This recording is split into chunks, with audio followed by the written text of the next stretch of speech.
తక్కువ సమయంలో ఎక్కువ ఇన్ఫర్మేషన్ తెలుసుకోవడమే స్మార్ట్ పీపుల్ చేసే పని. న్యూస్ పేపర్ లాంటి క్లారిటీ, న్యూస్ ఛానల్స్ కంటే క్వాలిటీ. ఏంటి ఇంకేంటి? 4 టీవీ యాప్ డౌన్లోడ్ ఇట్. నమస్తే, వెల్కమ్ టు ప్రైమ్ న్యూస్. నేను శ్రీలత. బులెటిన్ల ముందుగా హెడ్లైన్స్ చూద్దాం. తనపై ఉన్న case కొట్టివేయాలని Harish Rao petition, arrest చేయకుండా ఉత్తర్వులు పొడిగించిన కోర్టు.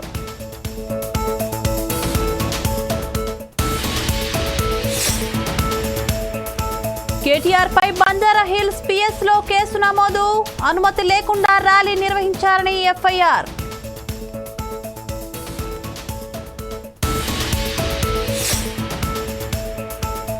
తొక్కిసలాట ఘటన దురదృష్టకరమని టీటీడీ చైర్మన్, బాధ్యులపై చర్యలు తప్పవని బిఆర్ నాయుడు వెల్లడి.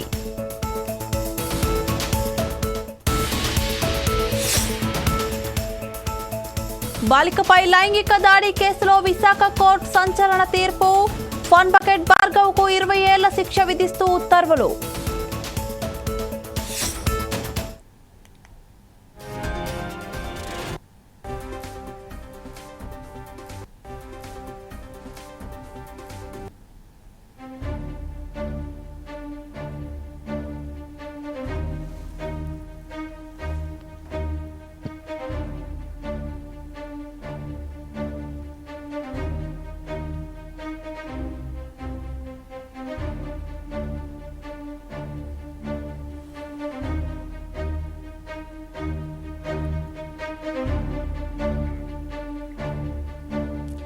హైదరాబాద్లోని పంజాగుట్ట పోలీసులు దాఖలు చేసిన ఎఫ్ఐఆర్ను కొట్టివేయాలని మాజీ మంత్రి హరీష్ రావు హైకోర్టులో పిటిషన్ దాఖలు చేశారు.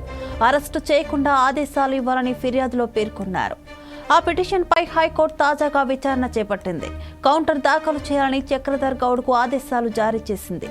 విచారణను ఈ నెల 28వ తేదీకి వాయిదా వేసింది. అప్పటి వరకు హరీష్ రావును అరెస్టు చేయవద్దనే ఉత్తర్వులను పొడిగించింది. హరీష్ రావు తనపై కక్ష కట్టి క్రిమినల్ కేసులో ఇరికించారని చక్రధర్ గౌడ్ ఫిర్యాదు చేశారు. అలాగే తన ఫోన్ ట్యాపరింగ్ చేయించారని పంజాగుట్ట పోలీస్ స్టేషన్లో కంప్లైంట్ ఇచ్చారు. ఈ case కొట్టివేయాలని Harish Rao cash petition దాఖలు చేశారు. ఆయనను అరెస్టు చేయవద్దని హైకోర్టు మధ్యంతర ఉత్తర్వులు జారీ చేసింది.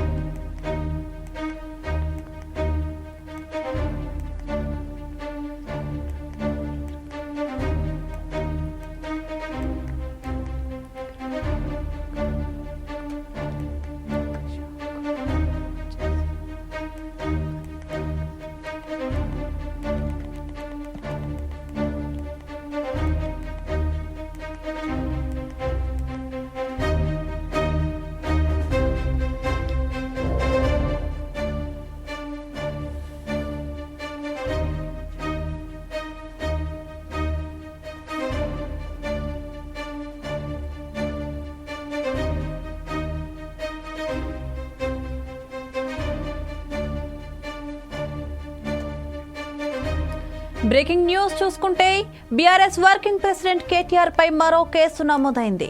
ఏసీబీ విచారణ అనంతరం బంజారా హిల్స్ లోని బీఆర్ఎస్ కార్యాలయం వరకు అనుమతి లేకుండా ర్యాలీ నిర్వహించారని ట్రాఫిక్ పోలీసులు ఫిర్యాదు చేశారు. ట్రాఫిక్ పోలీసుల ఫిర్యాదు మేరకు బంజారా హిల్స్ పిఎస్ లో కేసు నమోదైంది. కేటీఆర్ తో పాటు గెల్లు శ్రీనివాస్, బాల్కా సుమన్, మన్నె గోవర్ధన్, క్రిషాంక్, జయసింహాలపై పలు సెక్షన్ల కింద కేసు నమోదైంది.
మరో బ్రేకింగ్ న్యూస్ చూసుకుంటే తిరుమల తొక్కిసలాట ఘటన దురదృష్టకరమని టీటీడీ చైర్మన్ బిఆర్ నాయుడు విచారం వ్యక్తం చేశారు.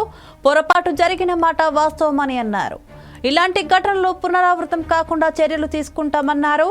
బాధ్యులపై కఠిన చర్యలు తప్పవని స్పష్టం చేశారు. మృతుల కుటుంబాల్లో ఒకరికి టీటీడీలో ఉద్యోగం ఇస్తామన్నారు. బాధిత కుటుంబాల్లోని పిల్లలకు టీటీడీ తరఫున ఉచిత విద్య అందిస్తామని ప్రకటించారు. ఘటనపై ఇప్పటికే జ్యుడిషియల్ ఎంక్వైరీకి సీఎం చంద్రబాబు ఆదేశించారన్నారు. మృతుల కుటుంబాలకు 25 లక్షలు, తీవ్రంగా గాయపడిన వారికి 5 లక్షలు, స్వల్పంగా గాయపడిన వారికి 2 లక్షలు పరిహారం ఇవ్వనున్నట్లు వెల్లడించారు. ఈ నగదును స్వయంగా పాలక మండలి సభ్యులు మృతుల కుటుంబ సభ్యులకు అందజేయనున్నట్లు చెప్పారు.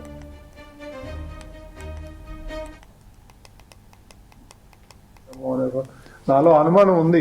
నేను అధికారుల దగ్గర కూడా వ్యక్తం చేశాను. ఎస్పీ దగ్గర కూడా నేను టెంపుల్లో కనిపిస్తే చెప్పాను, మీరు ఆషామాషిగా తీసుకోవద్దండి, దీన్ని జాగ్రత్తగా చేయండి. అప్పుడు అన్నారు వాళ్ళు 5,000 మంది పోలీసులను పెడుతున్నామండి, మేము చూసుకుంటామండి, అది ఇది అని అన్నారు నాతో. ఇది దురదృష్టకరం. ఇప్పుడు ఎవరిని మనం నిందించలేము, ఒకలా ఇద్దరా అనేది. ఇది పొరపాటు జరిగిపోయింది, మరి దానికి చింతించడం తప్ప మనం చేసేది ఏం లేదు ఈ టైంలో. ఇప్పుడు కుట్రేమి ఉండవు అండి, దీంట్లో ఎందుకు ఉంటాయి కుట్రలు కానీ అవన్నీ అబద్ధాలు. ఇది యాక్సిడెంట్, ఎవరు కావాలని ఎవరు చేయరు. It is an purely accident. నాకు తెలుసు ఏమో గొడవ అవుతుందేమో అనే నాలో అనుమానం ఉంది. నేను అధికారుల దగ్గర కూడా వ్యక్తం చేశాను. ఎస్పీ దగ్గర కూడా నేను టెంపుల్లో కనిపిస్తే చెప్పాను, మీరు ఆషామాషిగా తీసుకోవద్దండి, దీన్ని జాగ్రత్తగా చేయండి. అప్పుడు అన్నారు వాళ్ళు 5,000 మంది పోలీసులను పెడుతున్నామండి, మేము చూసుకుంటామండి, అది ఇది అని అన్నారు నాతో. ఇది దురదృష్టకరం. ఇప్పుడు ఎవరిని మనం నిందించలేము, ఒకలా ఇద్దరా అనేది. ఇది పొరపాటు జరిగిపోయింది, మరి దానికి చింతించడం తప్ప మనం చేసేది ఏం లేదు ఈ టైంలో. ఇప్పుడు కుట్రేమి ఉండవు అండి, దీంట్లో ఎందుకు ఉంటాయి కుట్రలు కానీ అవన్నీ.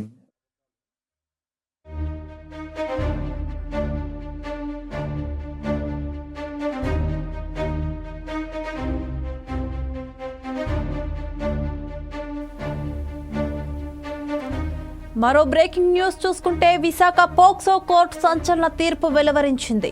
బాలికను గర్భవతిని చేసిన కేసులో ఫన్ బకెట్ భార్గవ్కు 20 ఏళ్లు జైలు శిక్ష విధిస్తూ తీర్పునిచ్చింది.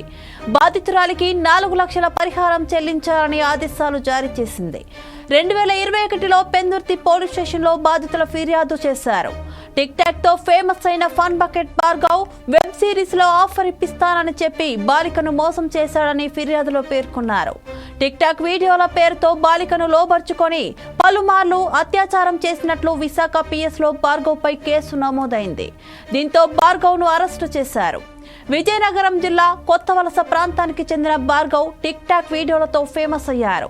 అతనికి విశాఖ జిల్లా సింహగిరి కాలనీకి చెందిన 14 ఏళ్ల యువతితో చాటింగ్ లో పరిచయం ఏర్పడింది. ఆ యువతికి టిక్ టాక్ వీడియోలపై ఆసక్తి ఉండడంతో తరచూ మాట్లాడుకునేవాళ్లు. సింహగిరి కాలనీ భార్గవ్ గతంలో నివాసమున్న ప్రాంతానికి దగ్గర కావడంతో వీరి మధ్య సాన్నిహిత్యం పెరిగింది.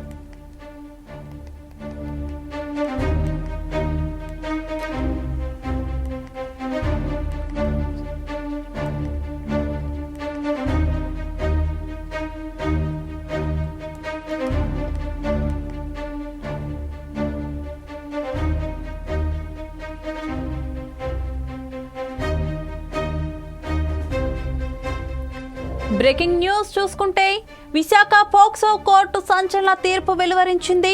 బాలికను గర్భవతిని చేసిన కేసులో ఫన్ బకెట్ భార్గవ్కు 20 ఏళ్లు జైలు శిక్ష విధిస్తూ తీర్పునిచ్చింది. బాధితురాలికి 4 లక్షల రూపాయల పరిహారం చెల్లించాలని ఆదేశాలు జారీ చేసింది. 2021లో పెందుర్తి పోలీస్ స్టేషన్లో బాధితులు ఫిర్యాదు చేశారు.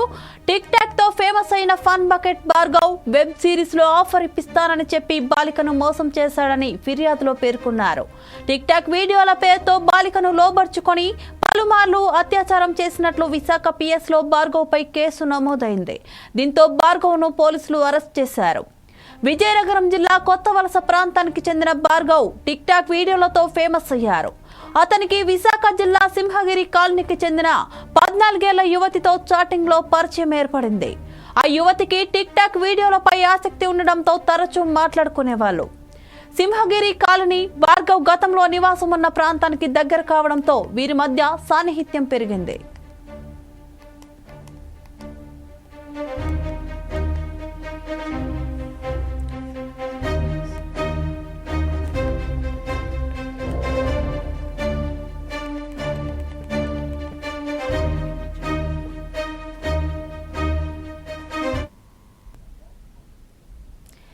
ఏపీ ప్రజలను ప్రధాని మోదీ దారుణంగా వెన్నుపోటు పొడిచారని కాంగ్రెస్ చీఫ్ షర్మిల ఆరోపించారు. మోదీ విశాఖ వచ్చినప్పుడు కనీసం విభజన హామీలపై ఒక్క మాట కూడా మాట్లాడలేదని ఫైర్ అయ్యారు. ప్రత్యేక హోదా, విశాఖ స్టీల్ ప్రైవేటీకరణ, ఉత్తరాంధ్ర, రాయలసీమకు ప్రత్యేక ప్యాకేజీ, కడప స్టీల్ ప్లాంట్ గురించి మాట్లాడలేదన్నారు. అలాంటి పార్టీతో టీడీపీ, జనసేన పొత్తు పెట్టుకున్నాయని విమర్శించారు. ఏపీ ప్రజలను దారుణంగా మోసం చేసిన మోడీతో చంద్రబాబుది సక్రమ సంబంధమైతే జగన్ది అక్రమ సంబంధమని ఆరోపించారు.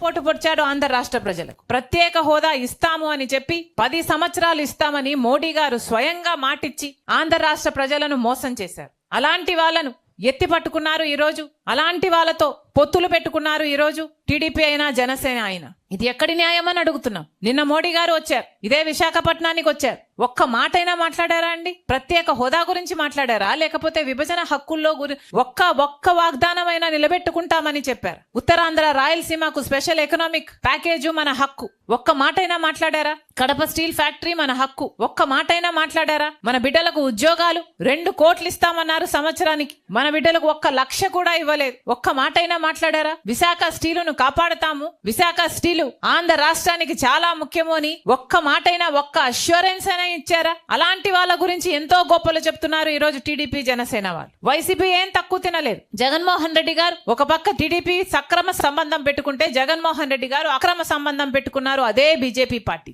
ఈ రోజు జగన్మోహన్ రెడ్డి గారిని ప్రశ్నిస్తున్నాం. మోడీ గారు మన రాష్ట్రానికి వచ్చారు, ఒక్క మాట ప్రత్యేక హోదా గురించి మాట్లాడలేదు, విశాఖ స్టీల్ గురించి ఒక్క మాట అష్యూరెన్స్ ఇచ్చి పోలేదు. మరి ఎందుకు ఊరుకున్నారు అని అడుగుతున్నాం. ఎంతమంది దళితులు మీకు ఓట్లేశారు? మీకు గొప్పగా చెప్పుకుంటున్నారు కదా మీకు పర్సెంటేజ్ వచ్చింది, ఎంత పర్సెంటేజ్ వచ్చింది అని. వాళ్ళలో దళితులు లేరా, ఎస్టీలు లేరా, బీసీలు లేరా? వాళ్ళు ఓట్లేస్తే కదా మీకు ఆ మాత్రమైనా వచ్చింది. మరి ఓట్లు వేపించుకొని కూడా రాజశేఖర రెడ్డి గారి వారసుడు అయ్యుండి కూడా అదే బీజేపీ పార్టీతో ఎందుకు అక్రమ సంబంధం పెట్టుకున్నారని అడుగుతున్నాం. ఈ రోజు వరకు కూడా అక్రమ సంబంధం కొనసాగుతూనే ఉంది కదా. రాజశేఖర రెడ్డి గారు ప్రతి సందర్భంలోనూ బీజేపీ పార్టీని వ్యతిరేకించిన వారు. ఎందుకంటే బీజేపీ పార్టీ ఒక మతతత్వ పార్టీ కాబట్టి. ఎందుకంటే బీజేపీ పార్టీ మతం పేరుతో, కులం పేరుతో చిచ్చు పెట్టాలి, ఆ మంటలో చలి కాచుకోవాలి. ఇదే బీజేపీ పార్టీకి తెలిసిన రాజకీయం కాబట్టి. బీజేపీ పార్టీ సిద్ధాంతం దేశ సంపదనంతా దోచిపెట్టి అదానీ లాంటి వాళ్ళకి పంచిపెట్టారు. అందుకని రాజశేఖర రెడ్డి గారు వ్యతిరేకించారు. బీజేపీ అనుసరిస్తున్న వ్యవహారం ప్రభుత్వ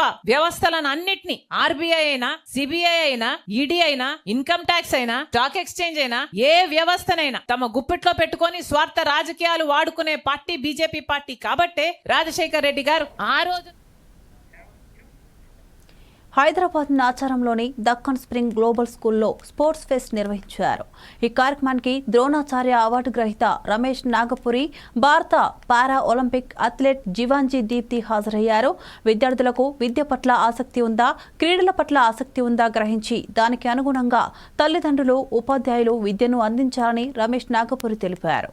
పాఠశాలలో జరుగుతున్న కార్యక్రమాలను, క్రీడలకు ఇస్తున్న ప్రాముఖ్యతను కొనియాడారు. రానున్న కాలంలో విద్యార్థులను జాతీయ స్థాయిలో ఆడించే ప్రయత్నం చేయాలని పాఠశాల యాజమాన్యానికి సూచించారు. దానికి తన వంతు సహకారం చేస్తానని తెలియజేశారు. క్రీడల్లో గెలుపొందిన విద్యార్థులకు బహుమతులు అందజేశారు. ఒక టాలెంట్ అనేది ఉంటుంది. సో వాళ్ళ పేరెంట్స్ కూడా వాళ్ళ పిల్లల టాలెంట్ని గుర్తించి వాళ్ళకైతే దేనిపైన ఇంట్రెస్ట్ ఉందో ఆ రంగంలోకి తీసుకురావాలని. ఒక్కొక్కరికి ఒక్కొక్క టాలెంట్ అనేది ఉంటుంది.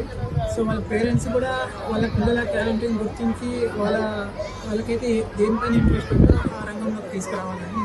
ఒక్కొక్కరికి ఒక్కొక్క టాలెంట్ అనేది. తిరుపతిలో జరిగిన తొక్కిసలాట ఘటనపై రావులపాలెం వైఎస్ఆర్ కాంగ్రెస్ పార్టీ కార్యాలయం వద్ద మాజీ ఎమ్మెల్యే చిర్ల జగ్గిరెడ్డి సమావేశం నిర్వహించారు. గతంలో తిరుపతి లడ్డూను అపహాస్యం చేశారని, మాజీ ముఖ్యమంత్రి జగన్మోహన్ రెడ్డిపై మోపే ప్రయత్నం చేశారని మాజీ ఎమ్మెల్యే అన్నారు. డీఎస్పీపై చర్యలు తీసుకుని పెద్దలను కాపాడే ప్రయత్నం చేస్తున్నారని విమర్శించారు. చంద్రబాబు తిరుపతి పర్యటన ప్రజలను మభ్యపెట్టేందుకు చేసిన ప్రయత్నమే అని, బాధితులకు 50 లక్షల రూపాయల పరిహారం అందించాలని కోరారు. పరిహారం ప్రభుత్వమే ఇవ్వాలి, టీటీడీ నిధుల నుంచి తీసుకోకూడదని పేర్కొన్నారు. గతంలో విశాఖలో ప్రమాదం జరిగితే బాధితులకు ₹1 కోటి పరిహారం చెల్లించాలని చంద్రబాబు డిమాండ్ చేశారు. మరి ఇప్పుడు ఎందుకు చంద్రబాబు ప్రకటించలేదని ప్రశ్నించారు. తిరుపతిలో వైకుంఠ ద్వారదర్శనం సందర్భంగా టికెట్ కౌంటర్ల దగ్గర జరిగినటువంటి దురదృష్టమైనటువంటి సంఘటనకి మరి మా యొక్క ప్రగాఢ సానుభూతిని తెలియజేస్తూ వైఎస్ఆర్ కాంగ్రెస్ పార్టీ కొత్తపేట నియోజకవర్గం నుంచి విచారాన్ని వ్యక్తం చేస్తాం. కానీ ఒకసారి లోతుల్లోకి వెళ్తే జరిగినటువంటిది ప్రమాదమా లేదా నిర్లక్ష్యమా లేదా ప్రభుత్వ వైఫల్యమా అని కూడా ఆలోచన చేస్తే మరి ఎక్కడైనా ఒక బస్సు వెళ్ళి యాక్సిడెంట్ అయితే అది ప్రమాదం అవుతుంది. కానీ ప్రతి సంవత్సరం లక్షల మంది భక్తులు వస్తూ మరి ద్వార దర్శనాల కోసం మరి అనేక మంది లక్షల్లో వస్తున్నప్పుడు దాన్ని సక్రమంగా మానిటర్ చేయాలన్న బాధ్యత మరి ఉన్న ప్రభుత్వంపై ఉందని చెప్పి మేము భావిస్తున్నాం. కాబట్టి ఇది 100% ఇది ప్రభుత్వ వైఫల్యంగా మరి మేము అభివర్ణిస్తున్నాం.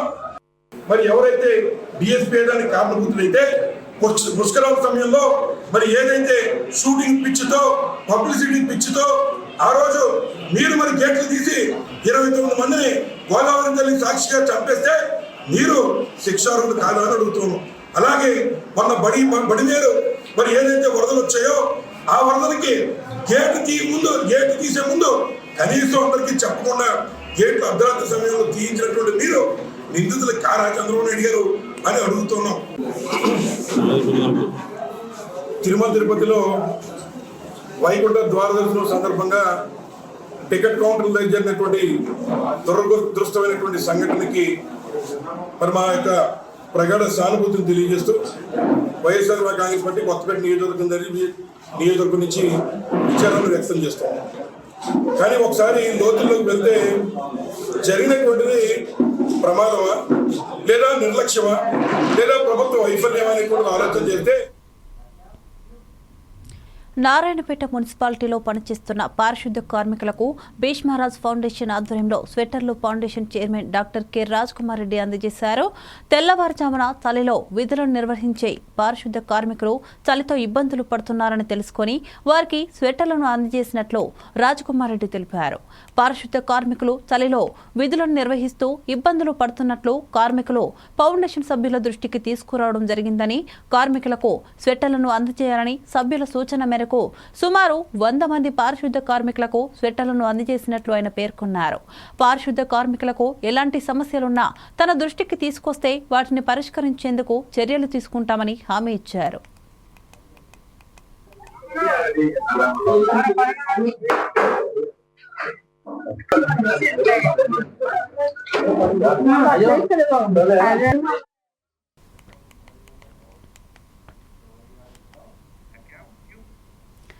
తిరుపతిలో జరిగిన తొక్కిసలాట దురదృష్టకర సంఘటనని రాష్ట్ర దేవాదాయ శాఖ మంత్రి ఆనం రామనారాయణ రెడ్డి పేర్కొన్నారు. ఇలాంటి దురదృష్టకరమైన ఘటన జరగడం అత్యంత బాధాకరమని మంత్రి ఆవేదన వ్యక్తం చేశారు. దుర్ఘటనకు కారణమైన అంశాలపై రాష్ట్ర ప్రభుత్వం సమగ్ర దర్యాప్తునకు ఆదేశించిందని వెల్లడించారు. వైకుంఠ ఏకాదశి సందర్భంగా టికెట్ల కౌంటర్ దగ్గర తొక్కిసలాట జరిగి పలువురు భక్తులు మరణించడం అత్యంత బాధాకరమని, ఇటువంటి సంఘటనలు మరోసారి జరగకుండా రాష్ట్ర ప్రభుత్వం అన్ని చర్యలు తీసుకుంటుందని ఆయన స్పష్టం చేశారు. బాధిత కుటుంబాలకు 25 లక్షల రూపాయలు నష్టపరిహారాన్ని సీఎం చంద్రబాబు నాయుడు ఇప్పటికే ప్రకటించారని, బాధిత కుటుంబాలను అన్ని విధాలా ఆదుకునేందుకు రాష్ట్ర ప్రభుత్వం తీసుకుంటుందని చెప్పారు. ఐసీయూ ప్రోటోకాల్ పాటించకుండా వైఎస్ జగన్మోహన్ రెడ్డి ఆసుపత్రికి ప్రవేశించడం సరికాదని మంత్రి చెప్పారు. ఒక దుస్సంఘటన కూడా తిరుపతి పట్టణంలో జరగడం జరిగింది. తిరుపతి పట్టణంలో జరిగిన తిరుమల తిరుపతి దేవస్థానంలో జరిగేటువంటి ముక్కోటి ద్వార దర్శనం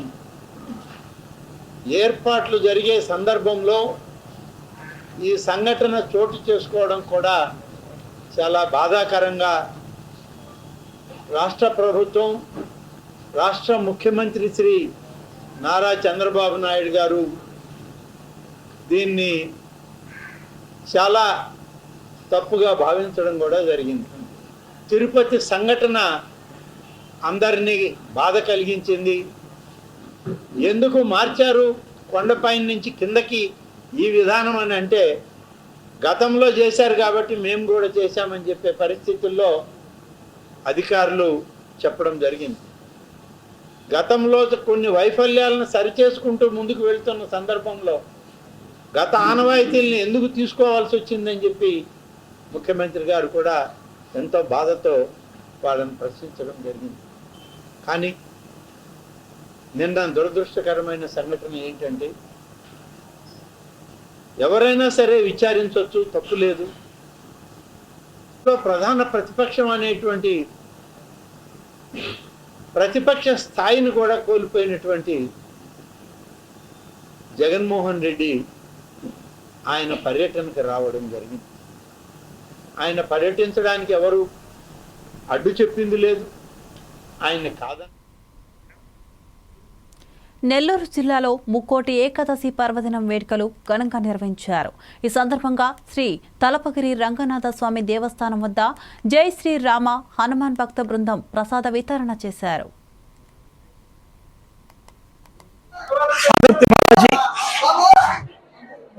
ఈరోజు ముక్కోటి ఏకాదశి శుభ పర్వదిన సందర్భంగా నెల్లూరులో వెలసి ఉన్న శ్రీ కల్పగిరి రంగనాథ స్వామి వారి దేవస్థానమునందు గత 9 సంవత్సరములుగా జై శ్రీరామ హనుమాన్ భక్త బృందం వారి ఆధ్వర్యంలో లడ్డు వితరణ చేస్తున్నాము. అదేవిధంగా ఈ సంవత్సరం 10వ సంవత్సరం కూడా ప్రత్యేకంగా చీరాల నుంచి తయారు చేసినటువంటి డ్రై ఫ్రూట్ లడ్డును మేము భక్తులకి పంపిణీ చేస్తున్నాం. ఈ యొక్క లడ్డుని 55,000 లడ్లతో మేము భక్తులకి పంపిణీ కార్యక్రమం మొదలుపెట్టాము. మేము ఈ లడ్డు పెట్టడం ప్రత్యేకం ఏంటంటే, తిరుమల తిరుపతి దేవస్థానం నందు ముక్కోటి ఏకాదశి రోజున వైకుంఠ ద్వార దర్శనం చేసుకున్న భక్తులకు ఏ విధంగా లడ్డు ప్రసాద వినియోగం చేస్తారో అదేవిధంగా మేము కూడా ఒక సంకల్పంతో మా భక్త బృందం ద్వారా ఒక 200 మంది కలిసి ఈ యొక్క కార్యక్రమం ఒక సంకల్పంగా మొదలుపెట్టాం. దాని ఆలోచనతో నెల్లూరులోని వెలసిన శ్రీ తలపగిరి రంగనాథ స్వామి దేవస్థానం నందు ముక్కోటి ఏకాదశి రోజున వైకుంఠ ద్వార దర్శనం చేసుకున్న భక్తులకి ఆ యొక్క లడ్డు ఇవ్వాలని మేము నిర్ణయించుకొని దీన్ని కార్యక్రమం చాలా చక్కగా అందరం కలిసి జరిపిస్తున్నాం. చాలా మంది ఉన్నామండి, ఒకరిని కాదు, ఒక 200 మంది కలిసి మేము కార్యక్రమం చేస్తాము. ఈ యొక్క కార్యక్రమంలో వాలంటరీగా ఒక 20 నుంచి 25 మంది కలిసి చేస్తాము. ఇంకా కొంతమంది స్పాన్సర్స్ వస్తారు, వాళ్ళ చేతుల మీద కూడా లడ్డు పంపిణీ జరిపిస్తాము. హైదరాబాద్లోని గోషామహల్లో ఫ్లైవుడ్ దుకాణాల ముందు చాక్వాడి నాల మరోసారి కుంగింది. దీంతో నాలాపై ఉన్న క్రషర్ లారీ అందులో కూరుకుపోయింది. ఈ ప్రమాదంలో లారీ డ్రైవర్ అదృష్టవశాత్తు ప్రాణాలతో బయటపడ్డారు. ఒకవైపు గతంలో కుంగిన నాలా పనులను పునరుద్ధరిస్తుండగా ఇప్పుడు అక్కడే మరో నాలా కుంగింది. దీంతో స్థానికులు తీవ్ర ఇబ్బందులు ఎదుర్కొంటున్నారు. నాలాను పూర్తిగా పునరుద్ధరించాలని గతంలో ఎన్నిసార్లు మొరపెట్టుకున్నా అధికారులు పట్టించుకోవడం లేదని స్థానికులు పోయారు. ప్రస్తుతం ప్రభుత్వ నిర్లక్ష్యంగా వ్యవహరిస్తుందని స్థానికులు ఆగ్రహం వ్యక్తం చేశారు. తమ సమస్యను వెంటనే పరిష్కరించాలని ప్రభుత్వాన్ని కోరారు. నిత్యం నాలాలు కుంగడం వల్ల రాకపోకలలో తీవ్ర ఇబ్బందులు పడుతున్నామని, తమ సమస్యను పరిష్కరించకపోతే నాలాపై పెద్ద ఎత్తున ఆందోళన చేపడతామని స్థానికులు హెచ్చరించారు. ఈ నాలా అనేది గత కొద్ది రోజుల నుంచి కన్స్ట్రక్షన్ చేయబడుతుంది. ఈ నాలా ఇరిగిపోయినప్పుడే మేము స్థానికంగా ఉన్న ఈ మహేందర్ గారికి, ఈ గారికి, అలాగే డిప్యూటీ కమిషనర్ గారికి మేము విజ్ఞప్తి చేసినాం. సార్ ఈ నాలా పరిస్థితి బాగలేదు, ఈ నాలాని త్వరగా మీరు పూర్తి చేయాలి అని చెప్పినాము. అయితే వాళ్ళు దీన్ని ఈ నాలా మటుకు మొత్తం ఒక 800 to 900 మీటర్స్ దూరం ఉంది ఇది, కానీ గవర్నమెంట్ మటుకు ఒక 50% కన్స్ట్రక్షన్కి పర్మిషన్ ఇచ్చింది, ఆర్డర్ ఇచ్చింది, ఇంకా 50% ఇవ్వలేదు. అంతలోపే ఇలా చూడండి ఒక హెవీ బండి కుంగిపోయి ఇలా పడిపోయింది. ఇలాంటి పరిస్థితి రేపు రాబోయే కాలంలో ముందున్న రోడ్డు కూడా వచ్చే పరిస్థితి ఉంది. వీళ్ళు అర్థం చేసుకుంటలేరు. మీరు సగం పనులు చేసి ఎవరి పానాలు తీస్తారు. ప్రజలు నడిచే రోడ్డు ఇది. రేపు పొద్దున ఇదే స్కూల్ బస్సో లేకుంటే ఆటోనో లేక కారో అయ్యి ఎవరో చనిపోతే స్పందిస్తారా అని నేను ఈ కానీ అలాగే డిప్యూటీ కమిషనర్ గారు అడుగుతున్నా. మీరు ఎందుకు మొత్తం ఆర్డర్ ఇవ్వలే? సగం వర్కే మీరు ఎందుకు ఇచ్చారు? ఇంకా సగం అట్లనే పెండింగ్ ఉంది. ఎన్నో రోజుల నుంచి స్థానిక ప్రజలకు ఇబ్బంది జరుగుతుంది, అయినా మీరు దీన్ని దృష్టిలో పెట్టుకుంటలేరు. మేము ఈ కానీ అలాగే డిప్యూటీ కమిషనర్ గారు ఇప్పుడే విజ్ఞప్తి చేస్తున్నాం. సార్ మీరు ఇచ్చిన పర్మిషన్ సగం మట్టుకే ఉంది, ఇట్లా కుదరదు. మీరు మొత్తం నాలా కన్స్ట్రక్ట్ చేయండి. మీకు ఎందుకు కన్స్ట్రక్ట్ చేయలేకపోతున్నారు? అధికారులు దీని మీద స్పందించాలి. మీరు సగం పర్మిషన్ ఇచ్చి సగం పనులు చేస్తే ఇలాంటి ప్రమాదాలు జరుగుతాయి. దీనికి కాకుండా మీరు మొత్తం ఫుల్ ఫ్లెజ్గా నాలాని కంప్లీట్ చేయండి. లేకుంటే రాబోయే కాలంలో ప్రజలు తీవ్ర ఇబ్బంది పడతారు.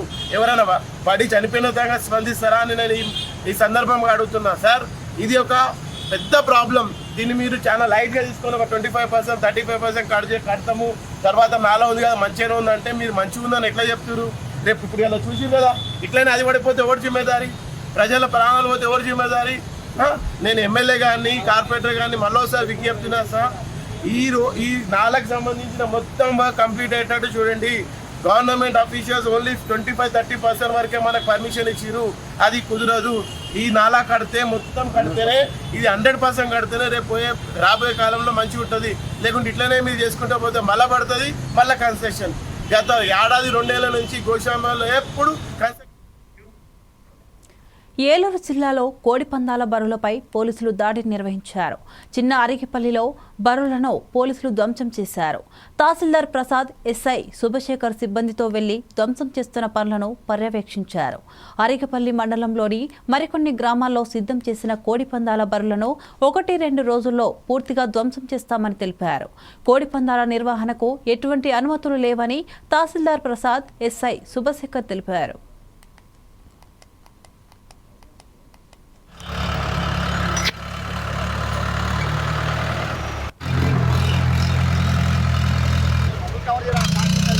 చేస్తున్నాం సార్.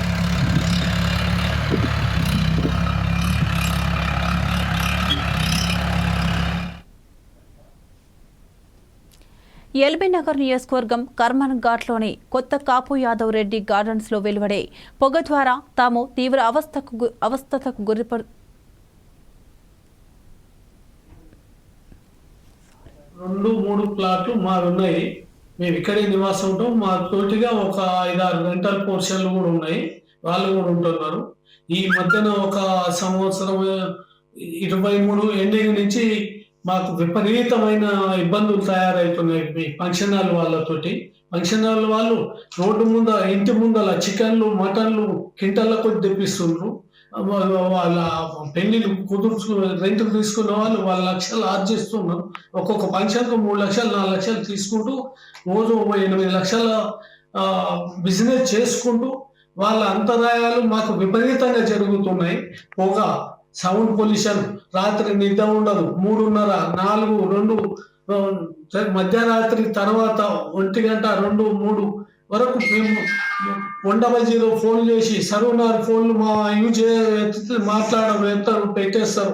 ఆ ఎస్ఐ గారు మొత్తం ఫుల్ వాళ్ళకి సపోర్ట్ ఉండి మేము తాగుబోతులను ఇక్కడ సీటింగ్ పెట్టి టేబుల్ వేసి ఇల్లీగల్ గా తాగుతుంటే కూడా మేము కంప్లైంట్ చేస్తే వాళ్ళని వచ్చి వెళ్ళిపోండి నీకేం అవసరం నువ్వెందుకు అని మొన్న ఒక రోజు 9వ తారీఖు నాడు పోలీసు వాళ్ళు కూడా నన్నే బెదిరించారు. నీ మీదే పెడతాం కేసు అని. అక్కడ ఉన్న వాళ్ళని అవి రికార్డుతో సహా మా కాడ ఉన్నాయి.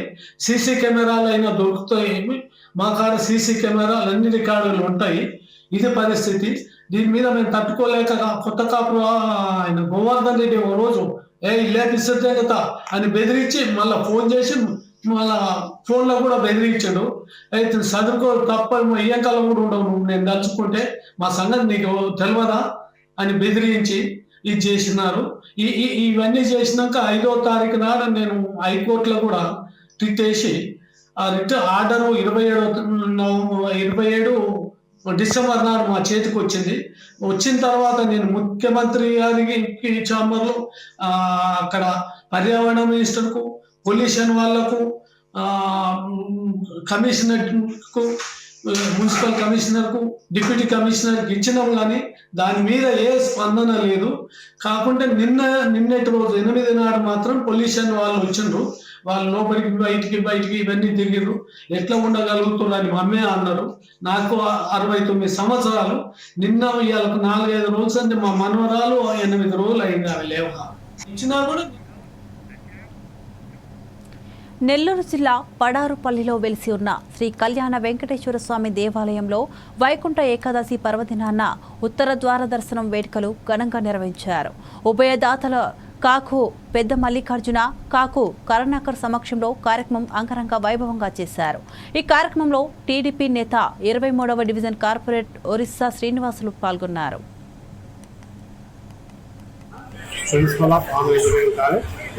ఈ సంవత్సరం 2020లో మా కళాశాల సంక్రాంతి సంబరాలు 3 రోజులు జరిగాయి. ఈ సంక్రాంతి సంబరాల్ని మా కళాశాల అధ్యాపక బృందం, అదేవిధంగా స్టూడెంట్స్ కూడా అద్భుతంగా పార్టిసిపేట్ చేసి విజయవంతంగా చేశారు. సో అందరికీ వన్స్ అగైన్ థాంక్స్.